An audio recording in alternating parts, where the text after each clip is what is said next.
안녕하세요. 자식에게 많은 것을 배우며 사는 60대 초반 여자입니다.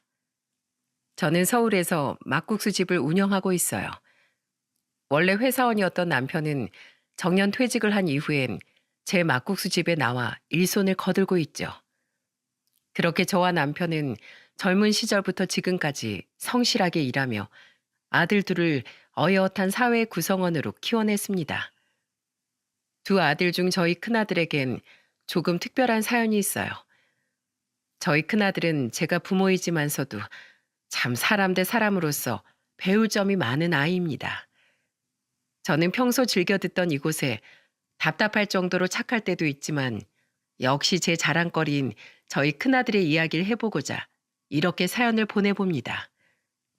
저는 서울에서 나고 자랐습니다. 아버지는 제가 엄마 뱃속에 있을 때 사고로 돌아가셨다고 해요. 혼자 막국수 집을 하며 힘들게 저와 오빠를 키우셨던 엄마는 자식들이 아빠 없는 아이 소리를 듣게 하지 않으려고 우리를 무척 엄하게 키우셨죠. 사람이 먼저 돼야 하는 거야. 절대 어디 가서 예의 없게 굴지 말고 특히 어른들한테 잘해야 돼. 그분들이 세상에 먼저 털을 닦아 놓으셨기 때문에 지금의 너희가 이렇게 잘 살아갈 수 있는 거야. 그런 엄마 덕분에 다행히 오빠와 저는 어디 가서 예의 없다는 말은 듣고 자라지 않았죠. 대학을 졸업한 오빠는 한 회사에 취직을 했고 저는 엄마의 막국수 집에서 함께 일을 하다 회사원인 남편을 만나 결혼을 했어요. 남편은 좋은 사람이었지만 무엇보다 제 마음에 쏙 든 점은 바로 남편이 예의 바르고 효자라는 것이었죠. 저는 결혼하자마자 시댁으로 들어갔는데 그건 시아버지를 모시고 살기 위해서였습니다. 당시 시아버지께선 5년 전 당한 교통사고로 인해 몸이 좀 불편하셨어요. 시어머니는 제가 결혼하기 2년 전 암으로 이미 세상을 떠나셨고요. 남편은 그런 저에게 무척이나 미안하고 고마워했어요. 고마워 여보. 사실 우리 형이 아버지를 모시고 싶어 했는데 작년에 중매 결혼한 형수님 반대가 심했어. 결국 형은 여기서 30분 정도 떨어진 곳에 신혼집을 얻어야 했지. 재숙이가 우리랑 같이 살고 있긴 하지만 재숙인 언젠가 시집을 가야 되니까 아버지를 모실 수도 없고. 치과 의사였던 시숙님은 굉장한 효자였습니다. 형님의 반대에 부딪혀 시아버지를 모시고 살 수는 없었지만 시숙님은 한 번도 거르지 않고 주말마다 시아버지를 뵈러 찾아왔어요. 제가 시댁에 들어가서 산 지 1년 뒤 결혼을 해서 출가를 하게 되었던 손아래 시누이는 그런 시숙님을 보며 대단하다고 혀를 내둘렀죠. 시숙님과 남편, 시누이는 모두 우애와 효심이 깊은 좋은 사람들이었습니다. 그 삼남매를 좋은 사람들로 키워낸 시아버지 또한 좋은 분이었고요. 그렇게 좋은 시댁에 단 한 사람, 마치 튀어나온 목 같은 사람이 한 명 있었는데 그건 바로 시숙님의 아내인 형님이었어요. 근데 형수님은 오늘도 같이 안 오신 거야? 임신 중이라 몸이 힘드신가? 아니, 놀러 나갔어. 요즘엔 임신해서 술을 못 먹으니까 쇼핑으로 스트레스를 풀어야겠대. 벌써 집에 쌓인 옷하고 가방들만 해도 방 한가득이다. 시숙님은 작게 한숨을 내쉬었습니다. 몇 년을 겪어보니 형님은 이기적이고 제 멋대로인 사람이었어요. 1년에 형님의 얼굴을 볼 수 있는 날은 거의 명절 때뿐이었죠. 게다가 주부였던 형님은 자신의 아들을 보는 일조차 소홀했습니다. 주말마다 저희 집에 오던 시숙님은 시조카가 태어난 이후에는 항상 시조카를 데리고 왔었어요. 형수님은 주말마다 놀러 나가시는 거야? 그래서 매번 형이 영석이 데려오는 거고? 아니, 평일에도 애한테는 영 관심이 없어. 애는 나 퇴근하기 전까지 베이비시터 이모님이 봐주시고 있고 처음엔 집사람이 힘들다고 해서 고용했는데 이모님이 오신 후부터는 아예 평일에도 집에 붙어있질 않어. 얼마 전엔 자기 돌아다니기 힘들다고 외제차까지 한 대 뽑아왔더라. 내가 아무리 내 병원 가진 치과 의사라고 해도 뭐 재벌도 아닌데 이러다 집 기둥뿌리가 다 뽑힐 것 같아. 한 번은 이런 일도 있었습니다. 시 조카가 5살, 제 아들이 3살이었던 해 명절날이었어요. 그날은 놀러 나갈 데가 없었는지 웬일로 명절 전날에 형님이 시숙님을 따라 저희 집에 왔더라고요. 솔직히 형님이 저와 함께 음식을 할 거라고는 저는 기대도 하지 않았습니다. 아니나 다를까 형님은 시아버지가 떡하니 거실에 계시는데도 아랑곳하지 않고 소파에 드러누워 TV만 보고 있더군요. 심지어 그때 시아버지께서도 바닥에 앉아 콩나물을 다듬고 계셨는데요. 그 모습이 너무 보기 민망했는지 제 아들과 조카를 돌보던 시숙님은 형님에게 한마디를 하시더군요. 당신 좀 일어나서 앉아 있어. 여기 와서 재수 씨가 음식하는 것도 좀 돕고. 하려면 당신이나 해. 내가 이 집 종이야? 내 조상 제사도 아닌데 내가 왜 남의 집 귀신 밥상을 차려? 뭐? 남의 집 귀신? 당신 지금 말 다 했어? 지금 아버지도 옆에 계신데 그게 무슨 버릇없는 말이야? 형수님, 말씀이 좀 심하신 거 아니에요? 그럼 제 아내는 저희 집 종이라서 일하고 있는 겁니까? 그냥 가족이니까 다 같이 도우면서 하자는 거잖아요. 정말 미친 거 아닙니까? 그 여자는 아예 개념이란 단어가 뇌리에 새겨져 있지 않은 것 같더라고요. 시아버지는 옆에서 한숨을 푹 쉬셨고 너무도 개념 없는 발언에 남편은 처음으로 형님에게 화를 냈어요. 남편이 시숙님의 말을 거들자 형님은 기분이 상했는지 자리에서 벌떡 일어나 겉옷을 입으며 신경질을 내더라고요. 아휴, 그냥 집에나 있을 걸. 내가 미쳤지. 뭐 한다고 여길 따라와가지고. 아버님, 저 먼저 갈게요. 오늘 왔으니까 내일은 안 와도 되죠? 아버님도 저 있는 거 불편하시잖아요. 저도 제 집 아닌 남의 집에 있는 거 불편하고요. 동서, 종노릇 열심히 해. 나만 이 집에서 왕따네 왕따야. 형님, 아버님 들으시는데 말씀 좀 가려서 하세요. 그리고 형님은 매번 가족들이 다 같이 한 음식 집어먹고 가기만 하잖아요. 형님 논리대로라면 형님은 이 집 사람이 아닌 남인 셈인데 형님이 상전이에요? 왜 남의 집에 와서 남이 한 음식을 집어먹고 가세요? 그럴 거면 음식 값이라도 내고 가세요. 뭐야? 난 손님이잖아. 손님한테 음식 대접하는 건 기본 아니야? 동서는 상식이 없어? 형님이 이 집에 오셔서 하는 일이 대체 뭐가 있어요? 심지어 형님 아들인 영석이도 아주버님 뒤만 졸졸 따라다녀서 애도 돌보지 않으시면서 형님은 손님이 아니라 불청객이에요. 뭐야? 이게 진짜? 다른 건 몰라도 집안 어른인 시아버지를 무시하는 형님의 행동은 도저히 제가 참을 수가 없더군요. 그날 저는 남편처럼 처음으로 형님에게 화를 냈고 형님은 바짝 약이 올랐는지 제 머리를 쥐어 뜯을 기세로 제게 달려들었습니다. 여보, 당신 미쳤어? 형수님, 지금 뭐 하시는 거예요? 집은 순식간에 아수라장이 되었습니다. 남편과 시숙님은 그런 형님을 막아섰고 결국 형님은 시숙님 손에 질질 끌려 집 밖으로 내쳐졌어요. 시아버지는 다리를 쩔뚝이면서도 제게 다가와 제 얼굴을 살펴주셨죠. 괜찮니 어머마? 다친 데는 없어? 괜찮아요 아버님. 죄송해요. 제가 더 참았어야 하는데 아까 너무 화가 나서요. 아니에요. 제가 죄송해요 아버지. 재수 씨 죄송해요. 괜히 제 집사람 때문에. 형, 진짜 형수님 해도 해도 너무한 거 아니야? 형 그냥 이혼해. 영석이가 대체 저런 엄마한테 뭘 보고 배우겠어? 집에선 저 정도는 아니야. 그래도 애한테 엄만 있어야지. 어차피 조카는 시숙님 껌딱지인데다 집안일과 아이를 봐주는 이모님도 계셔서 형님이 필요할 것 같진 않은데 하는 생각이 들었지만 저는 입을 꾹 닫았습니다. 시숙님네도 시숙님네만의 사정이 있는 건데 저까지 이혼을 종용하는 일은 선을 넘는 일 같아서요.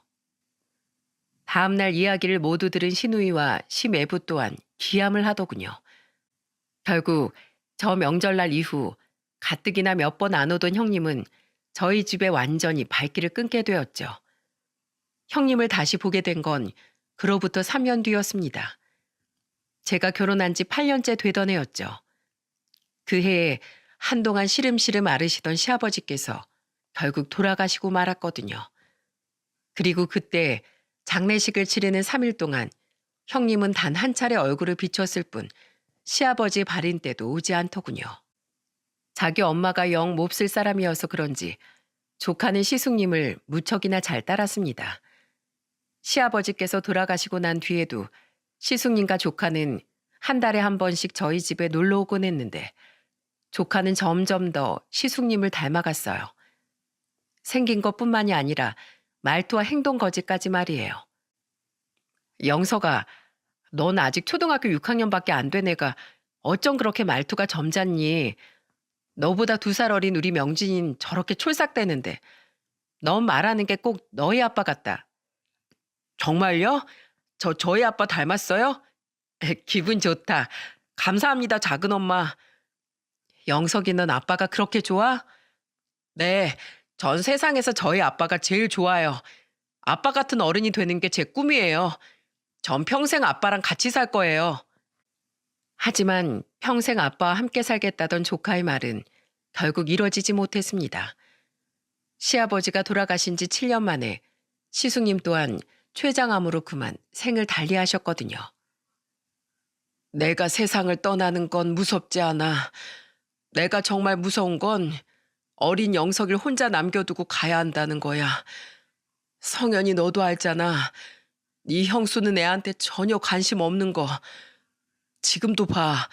그 여자 남편인 내가 죽어가는데도 한 달에 한 번 얼굴을 비출까 말까야. 집안일 봐주신 이모님도 나 입원하고 나선 그만두셨는데 그 엉망인 집에서 우리 영석이가 혼자 어떻게 지내고 있을지 정말 걱정돼서 미치겠어. 그러니까 성현아, 나 하늘로 가면 우리 영석이 좀 잘 돌봐줘. 재수 씨, 염치 없지만 제가 이렇게 부탁드릴게요. 우리 영석이 좀 자주 들여다봐 주세요.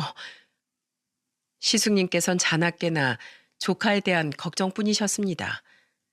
저는 일주일에 2~3번씩 남편 없이도 시숙님을 찾아갔지만 그때마다 형님의 얼굴은 단 한 번도 볼 수가 없었어요. 시숙님 곁엔 항상 조카뿐이었죠. 그리고 결국 시숙님은 췌장암 말기 선고를 받은 지 8개월 만에 15살 조카의 손을 잡은 채 세상을 떠나시고 말았습니다. 시숙님의 마지막 순간마저도 형님은 얼굴을 비추지 않았죠. 더 화가 나고 환장하겠는 건 장례식장에서 형님의 태도였습니다. 시숙님의 병원에 몇 차례 찾아오지도 않았던 형님은 사람들의 이목이 신경 쓰였는지 장례식장에선 온갖 슬픈 척 연기는 다 하더라고요. 여보, 나랑 우리 영석이만 남겨두고 이렇게 먼저 떠나면 어떡해요? 난 이제 어떻게 살라고.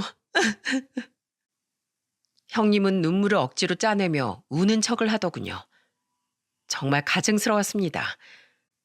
보다 못한 시누이가 형님에게 그만하라며 짜증을 낼 정도로 말이죠. 연기 좀 그만해요, 큰새 언니. 서울 올라가는데 3시간씩 걸리는 나보다도 더 오빠 병원에 안 찾아오던 사람이 왜 이제 와서 슬픈 척이에요? 평소대로였으면 형님은 벌써 입에 거품을 물었겠지만 주변 사람들의 시선에 의식했는지 시누이를 한번 째려보고는 말더군요. 조카는 자기 엄마 곁엔 가까이 다가가지도 않고 시숙님의 영정사진을 보며 울기만 했어요. 형님 또한 조카에게 별 관심이 없어 보였고요. 전 그런 조카가 너무 안쓰러워 장례식을 치르는 내내 조카를 돌봐주었죠. 그런데 시숙님의 장례가 끝나고 일주일 뒤 저녁 조카가 저희 집을 찾아왔어요. 안 그래도 조카에게 마음이 쓰였던 터라 조카에게 연락을 해보려고 했는데 때마침 찾아온 조카를 저는 황급히 집으로 들였어요. 혼자 찾아온 거야? 아우, 얘 얼굴 헤이스케진 것 좀 봐. 네 엄마가 밥도 안 차려주디? 아니다, 내가 물어 뭐해. 말을 말자. 이리 와. 작은 엄마가 얼른 밥부터 차려줄게. 저녁 먹어야지. 남편과 제 아들 또한 조카가 왔다는 말에 서둘러 거실로 나왔습니다. 그런데 조카의 입에서 나온 말은 저와 남편을 너무 깜짝 놀라게 만들었어요. 작은 아빠, 작은 엄마, 저 10년만 이 집에서 좀 키워주세요. 저 엄마랑 살고 싶지 않아요. 저 엄마한테 복수하고 싶어요. 뭐? 그게 무슨 말이야? 저는 놀라서 조카에게 물었습니다. 엄마 살고 싶지 않다는 말이야 그렇다 치더라도 복수라는 말이 대체 무슨 뜻인가 싶었어요. 조카는 저와 남편에게 휴대폰 하나를 내밀더군요. 조카는 그 휴대폰이 시숙님의 것이라고 말했죠. 그리고 그 휴대폰에 있던 음성 녹음 파일을 조카가 재생한 순간 저와 남편은 기절 초풍을 하고 말았습니다. 아빠 돌아가시고 나서 아빠 휴대폰을 보다가 제가 찾은 거예요. 아빠 휴대폰엔 통화 자동 녹음 기능이 설정돼 있더라고요. 그건 바로 시숙님과 형님의 통화 내용이었어요. 그리고 그 통화에는 시숙님의 죽음 뒤에 숨겨진 엄청난 비밀이 담겨 있었죠. 여보, 제발 우리 영석을 생각해서라도 그놈 그만 만나. 난 괜찮아. 근데 내가 죽으면 우리 영석이는 어떡해? 당신이 키워야 할 거 아니야. 그놈하고 같이 키울 거야? 그놈도 제 아내랑 이혼하고 애를 셋이나 키우고 있잖아. 우리 영석이가 거기 섞여서 어떻게 살겠어? 형님은 시숙님이 병상에 누워 생명의 불꽃이 꺼져가는 동안 밖에서 바람을 피우고 다녔던 겁니다. 정말 기가 차서 말도 안 나오더군요. 하지만 더 기가 찼던 건 형님이란 여자의 대답이었죠. 뭘 그만 만나? 내가 왜 당신하고 여태 이혼 안 했는데? 당신이 워낙에 영석이를 아껴서 그런 거잖아. 그래서 자연스럽게 당신이랑 사별하려고 내가 기다리는 건데 왜 자꾸 그 이상을 바래? 여보, 엄마한텐 자식이 제일 1순위 아니야? 난 영석이를 위해서 당신 용서해 준 거야. 내 대학 동기랑 바람이 난 바로 당신을. 어떻게 다른 사람도 아니고 내 친구랑 바람이 날 수가 있어? 어? 이렇게 될 줄 알았으면 난 당신 대학 동기 부부 모임에 데려가지도 않았어. 나는 내 행복이 더 중요해. 엄마가 행복해야 자식도 행복한 거야. 그리고 당신이 그 사람보다 뭐가 나은데? 집안이 좋아, 돈이 많아? 그 사람 우리 엄마 장례식 때 나한테 따로 100만 원이나 챙겨줬어. 우리 아버지 돌아가셨을 땐 나 위로한답시고 베트남 여행도 시켜줬고. 당신이랑은 마음 씀씀이 자체가 다르지? 게다가 그 사람 치과는 무려 2층이나 돼. 동네 구멍가게 같은 당신 치과랑 차원이 다르다고. 영석이 내가 챙긴다니까? 영석이도 돈 많은 새아빠 아래에서 크면 더 행복할 거야. 입이 떡 벌어졌습니다. 그 여자가 바람을 피운 사람이 바로 시숙님의 친구였다니 말이에요. 그 사람은 형님과 바람을 피우다가 진즉에 이혼을 했었다더군요. 시숙님은 하필 그 사실을 최장암 판정을 받은 후에 알게 된 거고요. 그 인간 같지도 않은 형님은 어차피 들킨 거 대놓고 바람을 피우며 그놈과 합치기 위해 시숙님이 세상을 떠나기만을 기다리고 있었던 겁니다. 시숙님은 혼자 남을 조카가 걱정되어 계속해서 형님을 붙잡고 있었던 거예요. 저는 너무 분한 나머지 눈물을 흘리며 조카를 안아주었어요.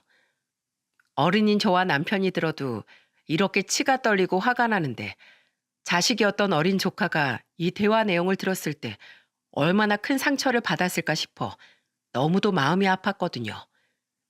조카는 제 품에 안겨 엉엉 울며 애원했죠. 제발 저 이 집에서 살게 해주세요. 저 엄마랑 그리고 생판 모르는 남자랑 절대 살기 싫어요. 그래 알겠다. 작은 아빠가 네 엄마랑 통화 한번 해보마. 남편은 눈을 질끈 감았다 뜨더니 심호흡을 하고는 그 여자에게 전화를 걸었습니다. 남편이 통화 음량을 최대로 키워서인지 휴대폰 너머 그 여자의 목소리가 제 귀에도 생생히 들리더군요. 형수님, 당신 진짜 무서운 사람이네요. 어떻게 남편이 암에 걸린 상황에 바람을 피우고 다녀요? 그것도 우리 형 앞에서 아주 대놓고. 그래놓고 장례식장에서 그 생쇼를 한 거예요? 어머, 알고 있었어요? 난 또 모르는 줄 알았지. 그래도 한때는 내 남편이었는데 슬퍼하는 척은 해주는 게 예의잖아요. 안 그래요? 와, 정말 그 여자는 뻔뻔함이 아주 도가 지나치더군요.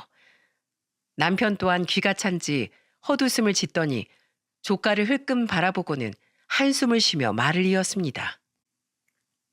됐고, 영석이가 우리 찾아왔어요. 우리랑 같이 살고 싶다고요. 어떻게 생각하세요? 그래요? 그거 아주 잘 됐네요. 어차피 영석이 조씨 집안 애잖아요. 그쪽이 키우면 되겠네요. 안 그래도 그 사람 쪽에서 애를 별로 안 반겨서 어떻게 해야 하나 고민했는데 우리 영석이 잘 좀 키워줘요. 키워준 값은 내가 따로 보내줄게요. 아시겠죠? 뭐라고요? 당신 진짜 엄마 맞아?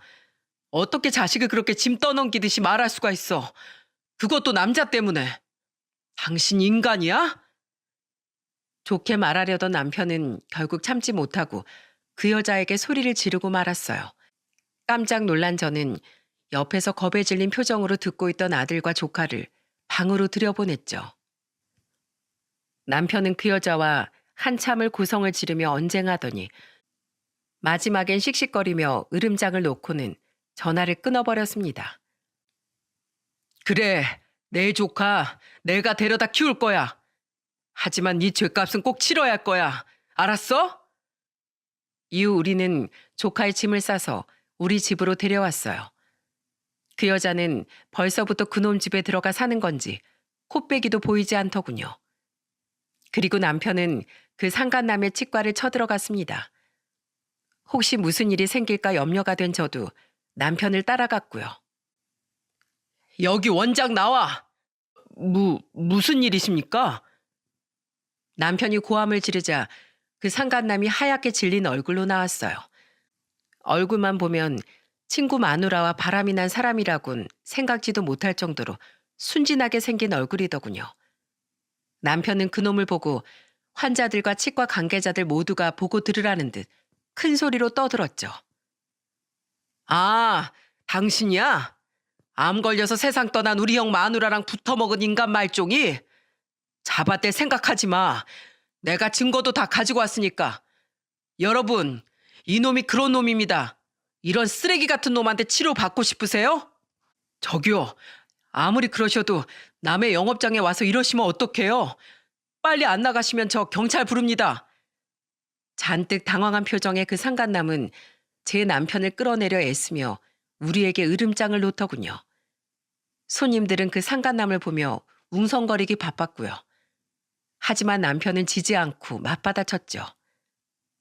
경찰? 불러! 안 무서워! 결국 저와 남편은 출동한 경찰에게 끌려 나와야 했어요.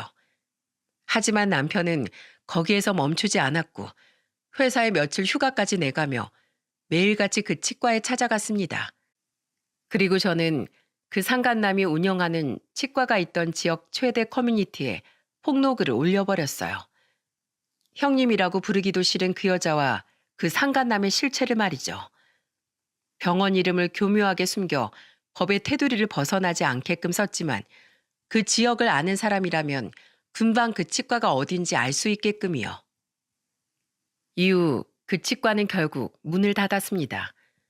일이 그 지경이 됐는데도 상간남과 그 여자는 시숙님이 돌아가신 지 3개월 만에 결국 살림을 합쳤더군요.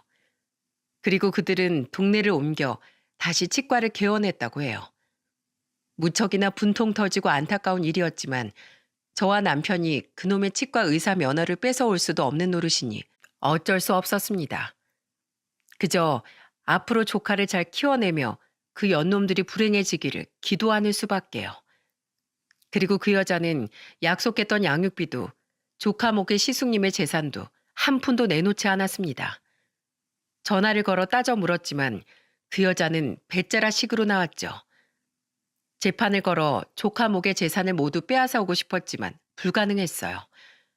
어찌됐든 조카는 아직 미성년자였고 조카가 성인이 될 때까지 그 재산은 친모인 그 여자가 맡도록 되어 있었으니까요. 결국 저와 남편은 조카가 성인이 된 후에 그 여자에게 소송을 걸었고 그제야 조카는 자신의 몫을 그 여자에게서 되찾아올 수 있었습니다. 그날 이후 우리는 정말로 그 여자와 영원히 인연을 끊어버렸죠. 한편 조카 영석이는 저희 집에 온 후 이를 악물고 공부를 했습니다. 자신이 잘 되는 일이 그 여자에 대한 진정한 복수라면서요. 우리는 영석이를 학원에 보내주려 했지만 영석이는 한사코 우리의 도움을 거절하더군요. 저를 걷어주신 것만으로도 두 분께 무척이나 감사하고 있어요. 저 여태까지도 학원 안 다니고 공부 잘했어요. 학교 공부만으로도 충분해요. 걱정 마세요. 영석이는 자신의 아빠처럼 치과 의사가 되고 싶다고 말했습니다. 항상 자신의 우상은 아빠였다면서요. 아빠를 그리워하며 공부에만 매달리는 영석이가 너무 애처로워 저는 마음이 아팠습니다. 저와 남편은 저희 아들과 영석이를 차별하지 않고 키웠습니다. 원래부터 영석이와 친하던 우리 아들 또한 영석이를 친형처럼 잘 따랐고요. 이후 영석이는 기특하게도 사교육 한 번 없이 정말로 서울의 한 치대에 합격을 했어요. 영석이는 그날 시숙님의 사진을 들여다보며 한참을 울더군요. 아빠, 저 치대 합격했어요. 하늘에서 보고 계세요? 아빠, 보고 싶어요. 울지 마라, 영석아. 좋은 날이잖니. 분명 네 아빠도 하늘에서 기뻐하고 계실 거야. 그동안 정말 고생 많았어.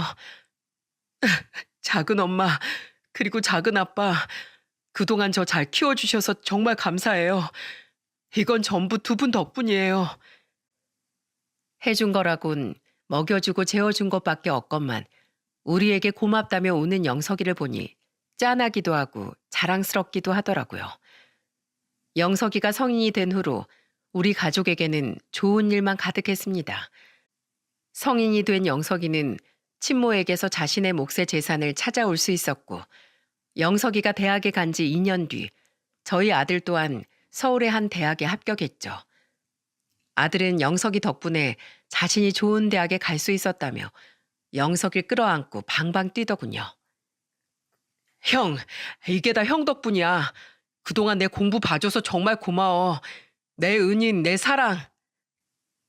그리고 그 해에 저는 엄마가 하던 막국수 집을 이어받아 장사를 하기 시작했습니다.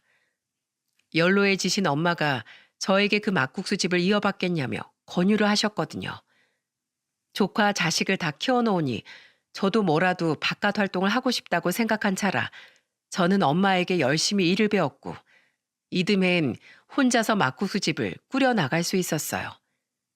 영석이는 약속한 10년이 지나도 저희 집에서 나가지 않았습니다. 우리 가족 중 그 누구도 영석이에게 나가란 말을 하지 않았어요. 아니, 애초에 그런 말을 할 생각조차 하지 않았죠. 왜냐하면 영석이는 이미 우리 아들이나 진배 없었으니까요. 그렇게 영석이가 저희 집에 온 지도 17년이 흘렀습니다. 그동안 남편은 퇴직을 한 후 제 가게에서 함께 일을 하기 시작했고 영석이는 어엿한 치과 의사가 되어 한 대형 치과에서 페이 닥터로 근무 중이었어요. 저희 아들은 서울의 한 중견기업에 다니고 있었고요. 우리 가족은 그렇게 더없이 평온한 나날들을 보내고 있었죠. 그러던 어느 주말 우리 가족에게 대뜸 불청객이 찾아왔습니다. 가족들은 소파에 늘어지게 앉아 TV를 보고 있었고 저는 주방에서 점심을 차리고 있었어요. 그런데 누군가 밖에서 초인종을 누르더군요. 제가 나가볼게, 엄마. 누구세요? 이미 예전부터 저와 남편을 엄마 아빠라고 부르고 있던 영석이는 소파에서 일어나 현관으로 향했습니다. 그런데 이상했어요. 문을 연 지 한참이 되도록 영석이는 아무런 말도 하지 않더군요. 무슨 일인가 싶어 저와 남편 그리고 저희 아들까지 현관으로 향했는데 현관 앞에 선 사람을 본 순간 저는 너무 놀라 입이 떡 벌어지고 말았습니다. 영석아, 엄마야. 엄마 안 들여보내줄 거야? 그 여자는 바로 제 전 형님 영석이의 친모였던 겁니다. 영석이는 아무 말 없이 싸늘한 눈으로 그 여자를 내려다보고 있더군요. 동서, 잘 지냈어? 그 여자는 멋쩍은 웃음을 지으며 은근슬쩍 영석이를 지나쳐 저희 집으로 들어오더군요. 저와 남편이 당황해서 입만 떡 벌리고 있던 틈을 타서 말이에요. 뒤늦게 정신이 든 저는 그 여자에게 버럭 소리를 질렀죠. 당신이 여기가 어디라고 와? 이 집 이사 온 지 5년밖에 안 됐는데 여기는 어떻게 찾았어? 어? 요샌 자식 주민번호만 알고 있으면 주소지 정도는 주민센터에서 쉽게 알아낼 수 있어. 그러니까 여긴 왜 왔냐고. 너무 화내지 마, 동서. 나 내 아들 보려고 왔어. 당신 아들? 누가 당신 아들이야? 여태껏 재산 싸움 할 때 빼곤 한 번도 영석이 찾아온 적도 없으면서. 영석이 이제 내 아들이야. 뻔뻔하게 어디서 아들이란 말이 그 입에서 나와? 저는 기가 차서 씩씩댔습니다. 그리고 그때 영석이가 제 앞을 슥 막아서더군요. 저기요, 이제 와서 왜 날 찾아온 거예요? 난 당신 이제 내 엄마로 생각도 안 해요. 남자한테 정신 팔려서 우리 아빠 죽게 만들고 자식인 나까지 버리고 갔으면서 무슨 염치로 여길 찾아와요? 나 지금 당신 뺨이라도 올려붙이고 싶은 거 간신히 참고 있으니까 더 험한 걸 보기 전에 내 부모님 집에서 당장 나가요. 얼른! 영석이는 무서운 표정으로 그 여자의 어깨를 밀쳤습니다. 그런데 그때 그 여자가 굉장히 의외의 행동을 하더라고요. 영석아, 제발 이 엄마 좀 도와줘. 평생 뻔뻔함으로 온몸을 무장했던 그 여자는 대뜸 눈물을 흘리며 영석이에게 애원하듯 말하더군요. 그리고 그 여자의 입에서 나온 말은 저를 굉장한 분노에 휩싸이게 만들었죠. 영석아, 엄마 죽게 생겼어. 엄마 강경화 말기래. 제발 엄마 간이식 좀 해줘. 이제 간이식 아니면 방법이 없대. 영석아, 아무리 엄마가 미워도 네 엄마인데 설마 엄마 죽게 만들어 둘 거 아니지? 저 미친 여자가 지금 뭐라는 겁니까? 생전 한번 찾아오지도 않다가 대뜸 나타나 간이식을 해달라뇨. 영석이 또한 기가 찼는지 얼굴이 분노로 일그러지더군요. 진짜 대단하시네요. 나한테 아빠 유산 한 푼도 안 주려고 법원에서 쌍욕까지 했던 사람이 당신 아닌가요? 그런데 이제 와서 엄마요? 자기 아쉬울 때만 찾는 게 당신한텐 가족이에요? 왜? 잘난 당신 새 남편하고 자식들 셋이나 있잖아요. 거기 가서 문대요. 애몬 나한테 이러지 말고. 기껏 그 자식들 다 정성스럽게 키워놨더니 내가 아프다니까 왜 생판 남한테 간을 떼어달라고 난리니. 남편도 자기 자식들 몸 상하게 할 생각 추워도 말라며 아예 날 투명인간 취급한다. 영석아, 그래도 넌 걔들하고 다르잖아. 넌 착한 애잖니. 그리고 걔들하고 다르게 넌 내 친자식이잖아. 어? 너 부모 저버리면 천벌 받는다. 아휴, 영석아, 제발 이 엄마가 이렇게 부탁할게. 제발 가세요. 가라고요. 당신 같은 사람 엄마로 둔 벌을 받아야 한다면 그깟 천벌 달게 받을게요. 그러니까 제발 내 눈앞에서 사라져요. 결국 영석이는 울고불고 난리가 난 그 여자를 집에서 억지로 쫓아냈습니다. 한동안 무거운 침묵이 집안을 감돌았죠. 저는 영석이를 안아주며 물었어요. 영석아, 괜찮니? 괜찮아요, 엄마. 많이 놀라셨죠? 그 착한 것은 오히려 저를 걱정하더군요. 남편은 소파에 들어앉아 한숨을 푹푹 내쉬었고 저희 아들은 눈치를 보며 자기 형의 어깨에 손을 올리고 있었어요. 영석아, 설마 저 여자한테 간이식 해줄 건 아니지? 이 엄만 절대 반대다. 설마요. 그럴 일 없어요. 아까 제가 말한 거 보셨잖아요. 그 사람은 제 엄마도 모두 아니에요. 걱정 마세요, 엄마. 저 먼저 들어가서 좀 쉴게요. 영석이는 피곤한 듯 웃으며 방으로 들어가더군요. 그리고 그날 저녁 영석이는 오랜만에 저희 아들과 밖에 나가 취할 때까지 술을 마시고 들어왔습니다. 그 여자는 영석이가 그렇게 화를 냈음에도 불구하고 지치지도 않고 저희 집을 몇 번이나 찾아와 애원을 하더군요. 저는 불안했어요. 착한 영석이가 그 못된 친모에게 동정심이라도 들까봐 말입니다. 아니나 다를까 시간이 2주 정도 흐른 어느 날 영석이는 저와 남편 앞에 앉아 조용히 말을 꺼내더라고요. 엄마, 아빠, 저도 나름대로 그 여자에 대해 알아봤는데 사정이 좋진 않더라고요. 그 집 사람들한테 전부 외면당한 것도 맞는 것 같고요. 요 며칠 동안 그 사람 안 보였잖아요. 건강이 더 나빠져서 지금 병원에 다시 입원해 있더라고요.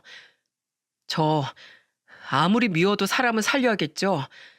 저 검사 받아보고 조건이 맞는다고 하면 간이식 해주려고요. 그 사람을 엄마라고 생각하진 않아요. 다만 어쨌든 그 사람이 절 이 세상에 태어날 수 있게 해줬으니 저도 그 사람한테 목숨 한 개 정도는 쌤쌤이라는 생각으로 그냥 주려고요. 그렇게 해야 앞으로 두고두고 후회하지 않을 것 같아요.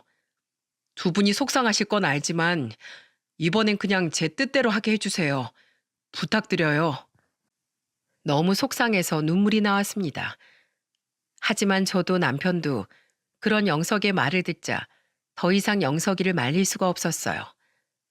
착한 영석이는 결국 자신의 친모를 그냥 죽게 내버려 둘 수가 없었던 것 같았으니까요. 영석이는 검사 결과 궁여자로 적합하다는 판정을 받았습니다.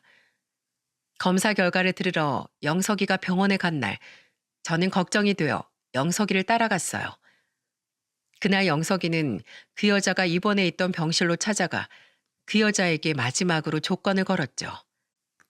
저기요, 나 지금 검사 결과 듣고 왔는데 내가 그쪽한테 간이식 해줄 수가 있대요. 영석아. 그 여자는 울 듯한 표정으로 영석이의 손을 잡더군요.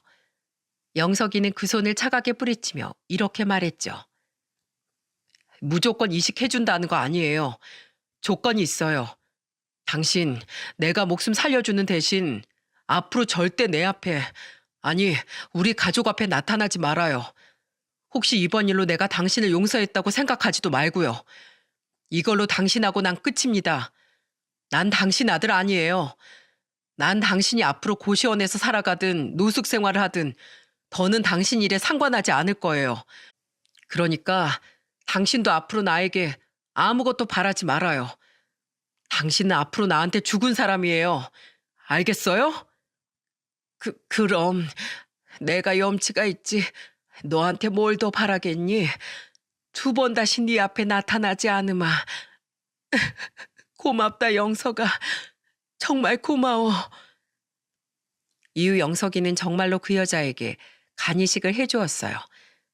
수술이 진행되는 내내 영석이한테 혹시 무슨 일이 생기진 않을까 걱정이 돼서 정말 미치는 줄 알았죠. 다행히 수술은 무사히 끝났고 우리 가족은 영석이가 마취해서 깨기만을 기다렸습니다. 그리고 마취해서 깬 영석이는 기가 막히게도 우리에게 웃어 보이더라고요. 아들, 괜찮니? 아픈 데는 없어? 하나도 안 아파요. 수술 이까짓 거 별거 아니네요, 뭐. 오히려 찝찝했던 일을 잘 마무리한 느낌이 들어서 가슴이 후련해요. 그 모습을 보고 저는 그만 눈물이 터져버리고 말았어요. 분명 아플 것이 뻔한데 가족들 걱정 안 시키려고 애를 쓰는 영석의 모습이 너무 딱해서 말입니다. 영석이는 며칠간의 입원 생활을 마치고 집으로 무사히 돌아왔어요. 그 여자 또한 영석이 덕분에 새 인생을 얻게 되었죠. 정말 우리 가족에게 더는 없을 큰 사건은 그렇게 마무리가 되었습니다. 그런데 여러분, 그 여자가 영석이와의 마지막 약속을 지켰을 것 같나요? 아니요. 역시 그 여자는 애초에 상종을 해선 안 될 인간이었더군요. 그 여자는 고작 3개월 뒤 어느 주말 또다시 우리 집을 찾아왔습니다. 영석이가 쉬는 날을 노려서 말이죠. 초인종이 울리기에 마침 방금 전 시킨 음식 배달인 줄 알고 문을 열어준 아들은 으악하며 소리를 질렀습니다. 그 여자는 우리 아들을 밀치고 집으로 다급하게 들어오더니 기가 찬 얼굴을 한 영석이에게 다가가 또다시 불쌍한 표정을 지으며 이러더라고요. 영석아, 엄마 그 집에서 완전히 쫓겨났어. 그 인간이 혼인신고도 안 해주고 그동안 내가 써왔던 돈이 있어서 재산 분할도 못 받을 것 같아.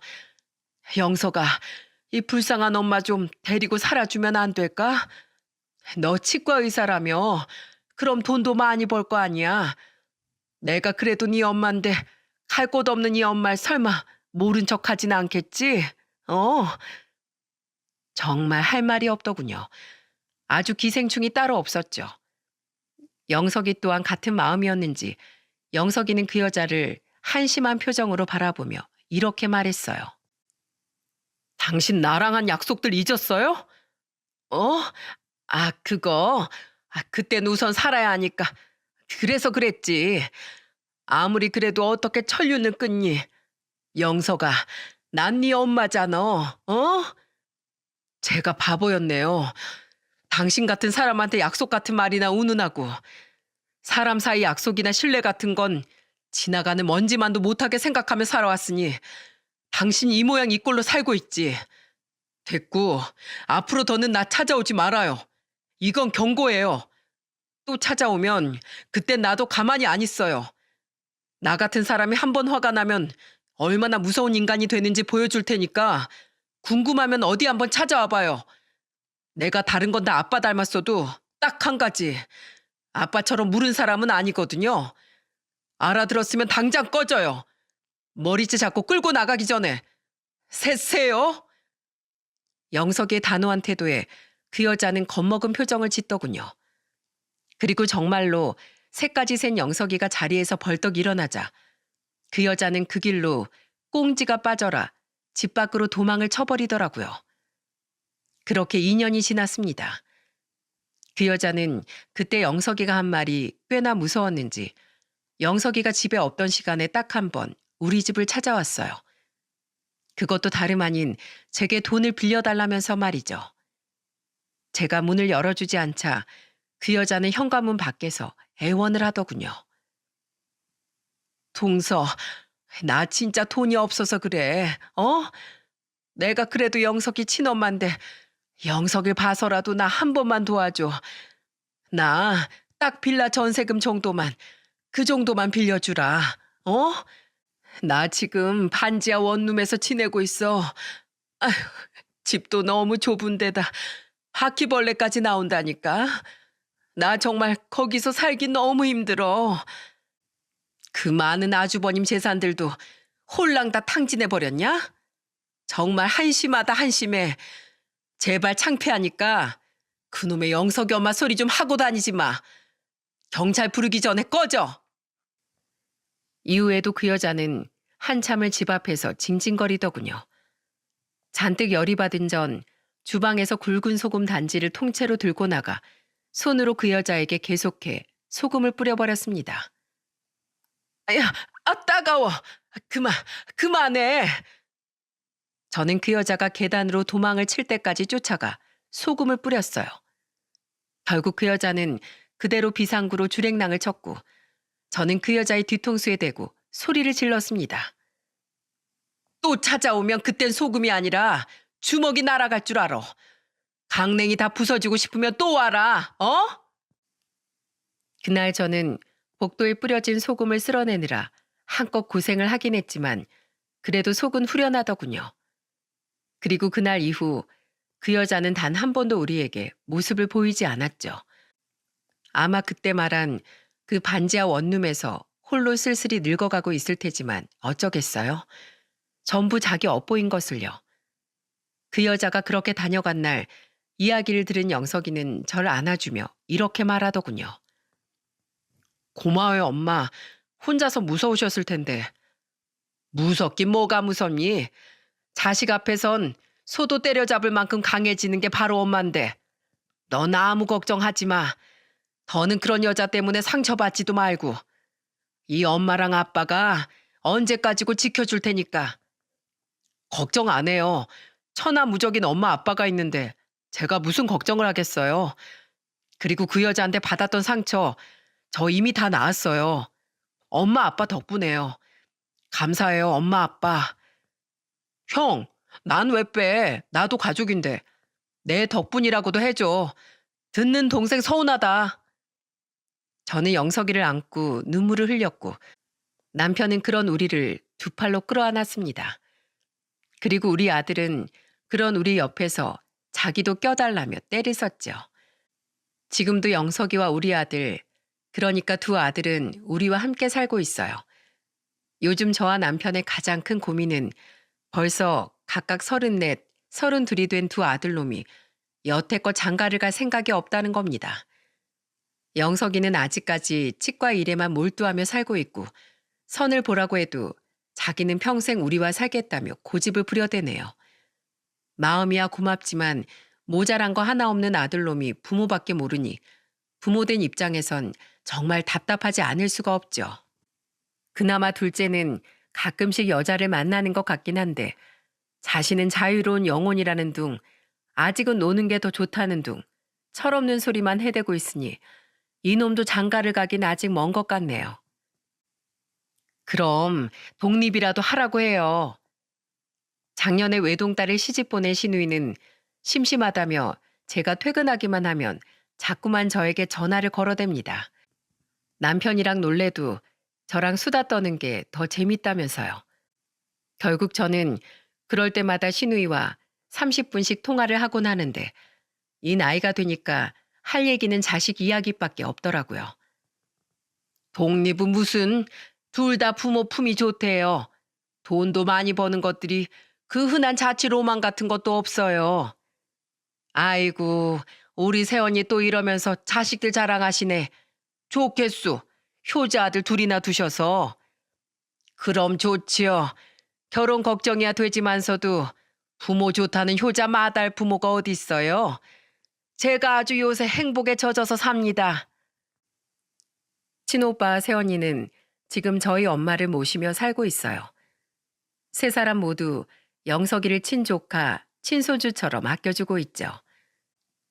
저희 엄마는 80이 한참 넘은 지금도 30이 넘은 우리 아들들과 친오빠네 아들에게 이렇게 말씀하세요. 으이구, 예쁜 내 새끼들. 항상 어디 가서 예의 없게 굴지 말고 어른들 부모님한테 잘하고 알았지? 그래야 너희 부모님이 욕 안 먹는다. 아이 엄마는 애들이 무슨 애야? 애들 다 바르게 잘 컸어. 오빠네 아들은 결혼까지 했는데 무슨. 그래봤자 내 눈엔 다 애지. 너 지금도 봐라. 60이 넘어서도 나한테 전화해서 엄마 막국수 맛이 좀 이상한데 어떻게 해야 돼?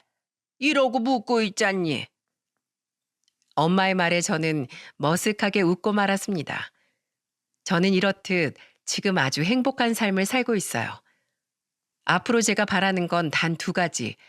엄마가 오래오래 건강하시는 것과 두 아들이 결혼을 하든 안 하든 앞으로도 행복한 삶을 이어가는 거죠. 아, 한 가지 더 있네요.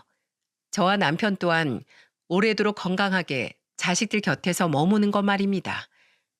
여러분은 저희 큰아들과 같은 입장이었다면 어떠셨을 것 같나요? 자신을 버린 친모를 살리고자 그런 중대한 결정을 내릴 수 있으셨을까요? 솔직히 전 못할 것 같습니다. 그런 의미에서 제 큰아들은 저보다도 더욱 그릇이 크고 마음이 성숙한 아이인 거겠죠. 그러니 여러분, 부디 우리 큰아들 영석의 착한 마음에 더는 생채기가 생기지 않도록 앞으로 행복한 나날들만 가득하기를 함께 기도하고 응원해 주세요. 이 사연을 우리와 함께 들은 후 영석이가 여러분의 응원이 담긴 댓글을 보게 된다면 분명히 기뻐할 테니까요. 저 또한 앞으로 영석이가 더욱 행복한 삶을 살아갈 수 있도록 부모로서 옆에서 돕고 거들며 든든히 그 아이의 뒤를 받쳐줄 생각이랍니다. 그럼 여기까지 제 긴 사연을 들어주셔서 정말 감사드립니다. 다들 행복한 하루 보내세요.